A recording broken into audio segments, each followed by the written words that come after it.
Well, at the age of 36, Rafael Nadal is still making history. Nadal won his 14th French Open championship yesterday and secured his 22nd Grand Slam title after defeating Norwegian Casper Rudd in straight sets. Nadal now has the most Grand Slam titles of any male player, and he's the oldest man to win a French Open. He won his first title in Paris when he was just 19.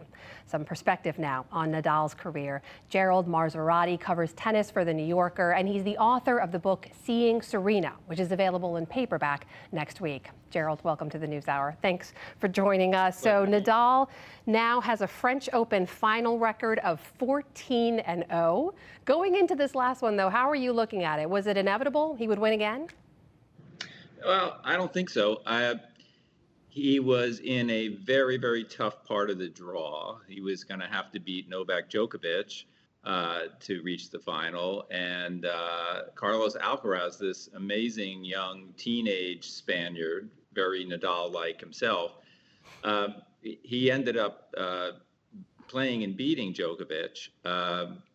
And we all knew that he was suffering from this chronic foot syndrome he has, Mueller-Weiss syndrome, which he's actually had since his beginning of his career, really. Mm-hmm. And he's just a man who has learned to play in pain in ways that are, it's just remarkable. I mean, he's had this foot injury, he's had knee injuries, he's had wrist injuries, he's had shoulder injuries, and he plays a very gritty and grueling style of tennis, especially on clay, which points tend to take longer. They tend to have to be grinded out. But he's a master at it. He's just a master at it, and he's also just the most willful competitor tennis has ever seen. Well, this clearly puts him in the pantheon, right? But now, as you just mentioned, there is this debate in tennis about the greats on the clay court, like Nadal, versus the greats on grass courts or hard court champions. So what do you think? Is it fair to say Nadal is the best?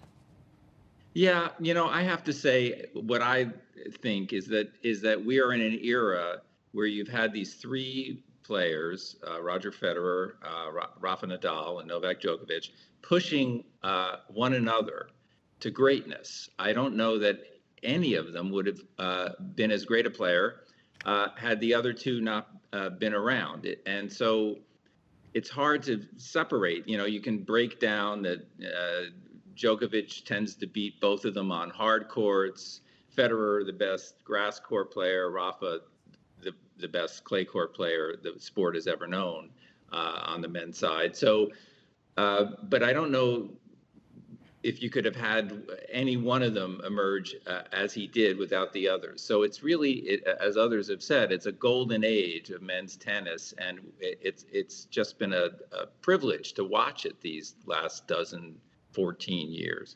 So Nadal is 36.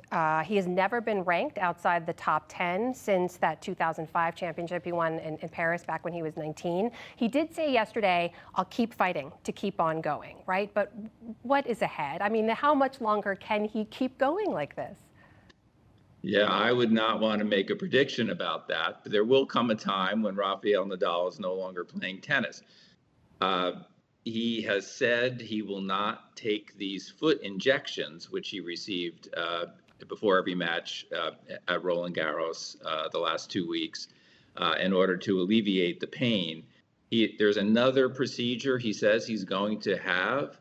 Then if that procedure doesn't work, he faces the possibility of surgery. Can you come back from surgery in your late 30s? I don't know. Is that something that he's going to want to do? But he has not.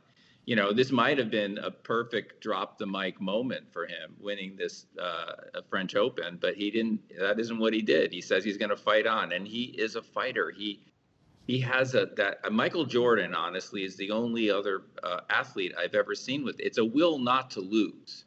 He plays every point like it's match point, and it's a will not to lose. He doesn't want to lose, and he doesn't ever give up. And he hasn't given up.